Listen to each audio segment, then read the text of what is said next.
Good morning students. हमारा osmosis में एक टॉपिक बचा हुआ था, इम्पोर्टेंस ऑफ ऑस्मोसिस, परासरण का महत्व। क्योंकि हम बॉटनी पढ़ रहे हैं और बॉटनी में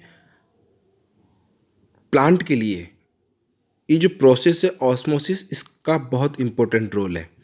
क्योंकि प्लांट की ग्रोथ के लिए या प्लांट के लिए, जैसे लाइफ के लिए वाटर बहुत असेंशियल होता है, बहुत ज़रूरी होता है, उसी तरह प्लांट के लिए भी, प्लांट की ग्रोथ के लिए भी वाटर एक असेंशियल रिक्वायरमेंट है ना। वाटर बहुत ज़रूरी है। तो ऑस्मोसिस का प्लांट के लिए बहुत ही इम्पोर्टेंस है। लेकिन ये क्या इम्पोर्टेंस है, ये हम एक के बाद एक डिस्कस करते हैं। Students, absorption of water by the roots hair and the diffusion of water from one cell to another cell in plant is by the osmosis, means plant root से जो वाटर एब्जॉर्ब कर रहा है उसमें भी osmosis importance रखता है। जो प्लांट सॉइल से जो वाटर रूट सेल्स के अंदर एब्जॉर्ब कर रहा है वो ऑस्मोसिस के थ्रू ही कर रहा है, परासरण के थ्रू ही कर रहा है। और रूट की एक सेल से दूसरी सेल में जो वाटर ट्रांसफर हो रहा है वो भी किसके थ्रू हो रहा है? ऑस्मोसिस के थ्रू हो रहा है। कैसे? सॉइल के अंदर वाटर की जो कंसंट्रेशन है वो ज़्यादा है in compare to root cell. Clear? तो क्या होगा, वाटर ऑस्मोसिस के थ्रू, क्योंकि बीच में जो रूट की जो सेल है उसकी सेल मेम्ब्रेन और सेल वॉल आ रही है ना, सेमी परमेल मेम्ब्रेन आ रही, तो यहाँ पर डिफ्यूजन ना बोल के हम क्या बोलेंगे? ऑस्मोसिस बोलेंगे। क्लियर? तो वाटर सॉइल में हाई कंसंट्रेशन में है और रूट सेल के अंदर क्या है? लो कंसंट्रेशन में है। तो वाटर अपने आप क्या होगा? सॉइल से और रूट सेल के अंदर आ जाएगा। और ऐसे ही एक रूट सेल से वो दूसरी रूट सेल के अंदर क्या होगा? चले जाएगा। कि वाटर है वो ट्रांसपिरेशन, वाष्पोत्सर्जन के थ्रू क्या हो रहा है? वाष्पीकृत हो रहा है, वेपोराइज्ड हो रहा है।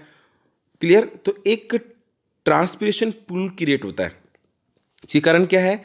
रूट्स की जो सेल है जो सॉइल के अटैच में है वहाँ पर क्या होता है? वाटर की डेफिशिएंसी आती है, उसकी कंसंट्रेशन क्या है? कम हो जाती है ना। तो वाटर क्या है? सॉइल से अपना आप क्या होता है? एब्जॉर्ब हो जाता है। स्टूडेंट्स, अगर हिंदी मीडियम वाले की बात करें तो जो आपके रूट हेयर्स हैं, मूल रोम है, उनमें जल का अवशोषण, हाँ बेटा एक बात ध्यान रखना, वाटर का एब्जॉर्प्शन रूट हेयर के थ्रू होता है। नंबर एक, नॉट जड़ के थ्रू, रूट के थ्रू। रूट हेयर्स बहुत थिन स्ट्रक्चर होती है जो अपने रूट की स्ट्रक्चर में पड़ी थी। क्लियर? और ये कहाँ पर मिलेंगे? रूट हेयर जोन में या मैच्योरेशन जोन के अंदर ये मिलते हैं, है ना। हिंदी मीडियम वाले आपको मैं ऐसे एक्सप्लेन करता हूँ कि जो वाटर का एब्जॉर्प्शन है वो रूट हेयर द्वारा होता है। और सॉइल से जो, या मिट्टी से, मृदा से जो प्लांट वाटर एब्जॉर्ब करते हैं वो किस प्रक्रिया द्वारा करते हैं? ऑस्मोसिस के द्वारा करते हैं। और रूट की एक कोशिका से दूसरी कोशिका में जो जल का अवशोषण, जो जल का स्थानांतरण है ना, वो किसके द्वारा होगा? परासरण क्रिया द्वारा ही होगा। बेटा दूसरी चीज, सेल की जो टर्जिटी है, स्फीति है, फुलाव है, वो किसके कारण होता है? इस वाटर के कारण होता है। और सेल के अंदर वाटर किस प्रक्रिया द्वारा आएगा? किस प्रोसेस के थ्रू आएगा? ऑस्मोसिस के थ्रू आएगा। एक बात समझना, ठीक है। आप में से कुछ जो स्टूडेंट्स हैं वो गांव से बिलोंग करते हैं ना, उनके खेत होंगे। तो आजकल क्या है कि खेतों के अंदर एक इस तरह का पाइप आने लग गया, जब पानी, अगर उसमें पानी नहीं है तो बिल्कुल फ्लैट हो जाएगा, है ना। और अगर उसमें पानी आ गया तो वापस वो अपनी राउंडेड वाली जो सिलेंड्रिकल शेप है उस शेप में आ जाता है। आप समझ गए होंगे। तो मैं यही कह रहा हूँ कि जब उसमें वाटर आ जाता है तो वो क्या होता है? अपनी जो सिलेंड्रिकल स्टेज है उसमें आया, जैसे एक बैलून है, सिंपल नॉर्मल, उसमें कुछ भी नहीं है। लेकिन जैसे ही आपने उसमें पानी भर दिया, वाटर फिल कर दिया, तो क्या होगा? वो अपनी जो फुला वाली कंडीशन है, स्वेल अप वाली स्टेज, स्वेलिंग वाली स्टेज है, उसमें आ जाएगा। तो ऐसे ही सेल के अंदर जैसे ही वाटर आएगा, सेल के अंदर वाटर आ जाएगा तो सेल क्या होगी, टर्जिड कंडीशन में आएगी, स्वीट वाली कंडीशन में आएगी। और सेल अपने पूरे वॉल्यूम में स्वीट वाली कंडीशन में है, तो सेल के जो ऑर्गेनल्स हैं उनको प्रॉपर स्पेस मिलेगा, सेल की एफिशिएंसी क्या होगी, बनी रहेगी, है ना। हिंदी मीडियम वाले इस तरह समझेंगे कि कोशिका की जो स्फीतीय अवस्था है, टर्जिटिव है, वो क्या है, ऑस्मोसिस पर निर्भर करती है, परासरण पर निर्भर करती है ना। जल के अगर परासरण के द्वारा क्या होगा, कोशिका में जल आएगा, कोशिका में जल आएगा तो कोशिका क्या होगी, फूल जाएगी या फूली कंडीशन में रहेगी, और फूली कंडीशन में रहेगी तो अपना पूरा आयतन बनाए रखेगी, पूरा आयतन बनाए रखेगी। तो जो कोशिका के जो कोशिकांग हैं उनको क्या होगा, प्रॉपर स्पेस मिलेगा, वो अधिक दक्षता से क्या होंगे, काम कर पाएंगे। क्लियर। इसके बाद जो थर्ड पॉइंट है कि जो वाटर का जो डिस्ट्रीब्यूशन है प्लांट के अंदर, है ना, प्लांट के जो वेरियस पार्ट के अंदर है, वो किसके थ्रू होगा, ऑस्मोसिस के थ्रू होगा। मतलब प्लांट के अंदर एक सेल से दूसरी सेल के अंदर या या एक पार्ट से दूसरे पार्ट में, जो पार्ट में है तो सेल तो होंगी, तो ऐसे समझे कि किसी प्लांट्स के एक पार्ट से दूसरे पार्ट में, है ना, या एक सेल से दूसरी सेल में अगर वाटर ट्रांसफर हो रहा है तो वो किसके थ्रू होगा, वो परासरण के थ्रू या ऑस्मोसिस के थ्रू ही होता है। क्लियर। कि प्लांट के अंदर जो वाटर जो ट्रांसफर हो रहा है वो किसके थ्रू होगा, वो ऑस्मोसिस के थ्रू या परासरण के थ्रू ही होता है। दूसरी बात कि जो प्लांट की यंग सेल्स हैं, राइट, उनकी जो ग्रोथ है वो भी किस पे डिपेंड करती है, ऑस्मोसिस पे डिपेंड करती है। क्यों, अगर वाटर प्लांट के अंदर है तो वाटर एक ऐसा सॉल्वेंट है, एक ऐसा विलायक है जिसके अंदर सारे ग्रोथ फैक्टर क्या होते हैं, प्रेजेंट होते हैं। अच्छा ठीक है, आपने लास्ट ईयर डिस्कस किया था अपने प्लांट ग्रोथ रेगुलेटर्स या प्लांट हार्मोन, है ना, नाम बताता हूँ जैसे आपको, है ना, याद आएगा आपको, ऑक्सिन, साइटोकाइनिन, जिब्रेलिन, है ना, एब्सिसिक एसिड, और एक और बच गया, है ना, आप मुझे बताएंगे वो एक कौन सा है, मुझे तो पता है एक और कौन सा है ना। तो ये जो प्लांट की में जो ग्रोथ हार्मोन्स बन रहे हैं, ये प्लांट के एक पार्ट से दूसरे पार्ट में कैसे जाएंगे। प्लांट के अंदर हमारी तरह कोई सर्कुलेटरी सिस्टम तो है नहीं, है ना, कोई परिसंचरण तंत्र तो है नहीं।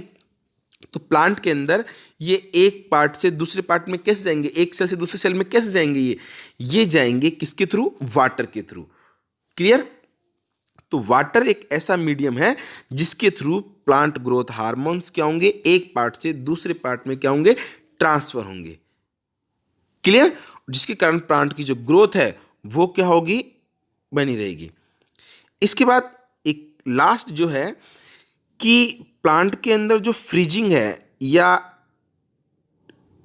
डिसेशंस है ना, या हिमीकरण मतलब बर्फ का जमना या ड्राई होना, इसके अगेंस्ट ये क्या है, प्लांट को रेजिस्टेंस बनाती है। जो ऑस्मोसिस प्रोसेस है, जैसे मैं आपको एक डिस्कस करते हैं एक बात, है ना, पहले इंग्लिश मीडियम वाले भी समझते हैं।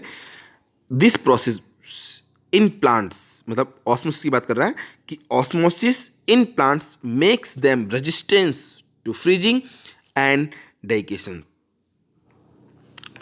कि ये जो ऑस्मोसिस है ये प्लांट को क्या है, हिमीकरण या फ्रीजिंग या शुष्कन या डेकेशन के अगेंस्ट क्या है, रेजिस्टेंस बनाती है। बेटा सर्दियों के टाइम पर, है ना, विंटर के टाइम पे किसान क्या करते हैं कि जब रात में पाला पड़ने का जब चांसेस रहता है ना, कि भाई पाला पड़ना क्या होता है, कि प्लांट के अंदर की वेसल्स के अंदर जो वाटर है ना वो जम जाता है ना, उसको बोलते हैं पाला पड़ना। तो प्लांट जो फार्मर है ना वो मॉर्निंग के टाइम पे क्या है, खेतों में पानी देते हैं, है ना। मोस्टली सर्दियों में ना अपन लोग तो सोते रहते हैं, लेकिन वो फार्मर्स हैं वो क्या करते हैं, मॉर्निंग में 4 बजे 3 बजे भरी ठंड में, है ना, खेतों के अंदर ठंडे पानी में जा जा के पाँव, है ना, और पानी देते हैं वो, जब उनको लगता है यहाँ पाला पड़ने के चांसेस, या मॉर्निंग वो सर्दी में देते हैं, एक ऐसी कड़ाके की सर्दी, है ना, ऊपर से वो पानी दे रहे हैं। तो इसका कारण क्या है, इसका कारण ये है कि ये जो वाटर है ना, ये जब रूट हेयर एब्जॉर्ब करेगी तो वो उसका जो टेम्परेचर है ना, वो उसको क्या है बनाए रखेगी, है ना, इन्वायरमेंट के अकॉर्डिंग उसके टेम्परेचर को क्या है चेंज नहीं करेगी और प्लांट के अंदर पाला पड़ने से बच जाएगा। दूसरा, अगर मान लो प्लांट के अंदर वाटर नहीं होगा तो प्लांट क्या होगा, सूख जाएगा, मुरझा जाएगा, है ना, उसमें विल्टनेस आ जाएगी। लेकिन वाटर के थ्रू, वाटर के कारण प्लांट में क्या है जो ड्राई नहीं होता, है ना, आप वाटर के थ्रू प्लांट क्या सदा हरा भरा रहता है ना, उसके अंदर ड्राइनेस नहीं आती, वो मुरझाता नहीं है ना, उसका पूरा शेप बना रहता है, किसी सेल से वो टर्जिड कंडीशन बनी रहती है और वो इजीली क्या है अपनी लाइफ सर्वाइव करता रहता है। स्टूडेंट्स, अब मैं एक पॉइंट और डिस्कस करता हूँ। मैंने कहीं पढ़ा है, देखा तो कभी नहीं, है ना, एक बुक में मैंने पढ़ा था कि जो लोहार होते हैं, है ना, वो अपने मुंह के अंदर ना नमक की डगली लेके बैठते हैं, है ना। खैर बॉटनी का तो पार्ट नहीं है, लेकिन वो अपने मुंह में ना एक नमक की डगली लेके बैठते हैं जब भी वो लोहार, आप जानते ही हैं, उस भट्टी के आगे जब काम करते रहते हैं तो पता नहीं लेके बैठते नहीं बैठते हैं। बुक में लिखा था कि वो अपने अपने मुंह में नमक की भट्टी लेके, वो नमक की है ना डगली लेके बैठते हैं। और फिर कारण देखा था कि इससे क्या है कि उनका जो है ना मुंह सूखने से बचता है, वरना वो आँख के आगे काम कर रहे हैं, आँख के आगे काम कर रहे हैं तो उनके मुंह में जो गर्म हवा जाएगी, है ना, उसके कारण क्या होगा, उनका मुंह ड्राई हो जाएगा, सूख जाएगा। इसलिए क्या करते हैं, नमक की डगली लेके बैठते हैं। क्यों लेके बैठते हैं?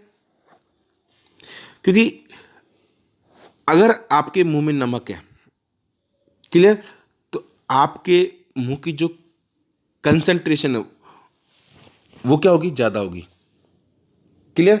तो आसपास की जो मुंह की सेल्स है ना, उनसे वाटर कहाँ आएगा, आपके मुंह में आएगा और आपका मुंह क्या होगा, सूखने से, आपका नहीं मतलब जो लोहार है उनका मुंह सूखने से बच जाएगा।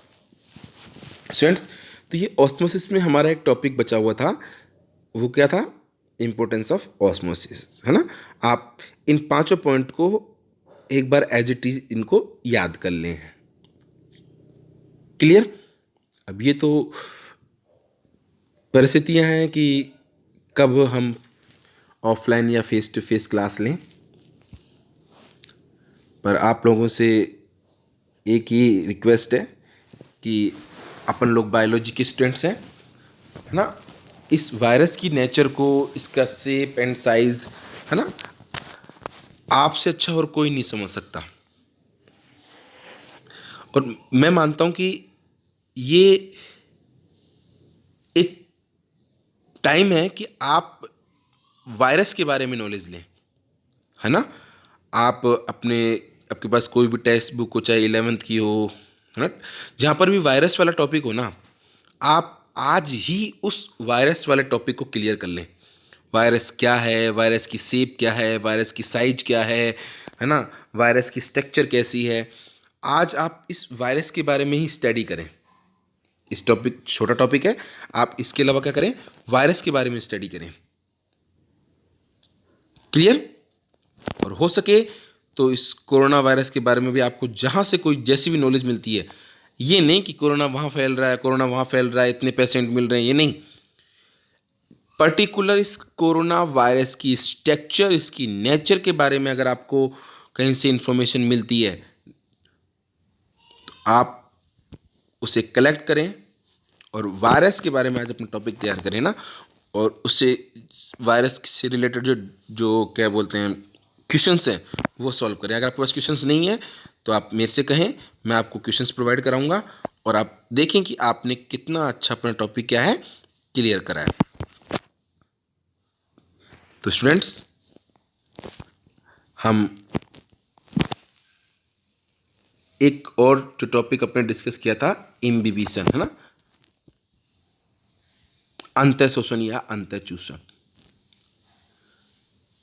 स्टूडेंट्स, बारिश के दिनों में या रेनी सीजन में आप देखते हैं अगर लकड़ी के जो दरवाजे होते हैं, है ना, वुडी जो आपके डोर होते हैं, वो क्या होते हैं, बारिश में नमी को एब्जॉर्व करके वो क्या होते हैं, फूल जाते हैं। और ऐसे फूलते हैं कि बंद हो गए तो खुलते नहीं और खुल जाते हैं तो बंद नहीं होते। ऐसा क्यों? या आप देखना कि आपने कभी स्प्राउटिंग के लिए अगर मान लो आपने जो चने हैं या मूंग हैं आपने भिगोए हैं, राजमा है वो भिगोए हैं, तो वो वाटर को ऑब्जर्व करके कुछ टाइम बाद में क्या होते हैं, उनका वॉल्यूम बढ़ जाता है ना। आपने लिए चाहे एक कटोरी है, लेकिन रात पानी में रखने के बाद वो 2-3 कटोरी हो जाते हैं, उनका वॉल्यूम बढ़ जाता है। तो इम्बिबिशन या अंतःशोषण इसी से रिलेटेड है, जिसको हम हमारे नेक्स्ट वीडियो में क्या है और भी अच्छी तरह डिस्कस करेंगे, है ना। तो स्टूडेंट्स, ये हमारा टॉपिक है। हम मिलते हैं हमारे नेक्स्ट टॉपिक में। Thanks for watching.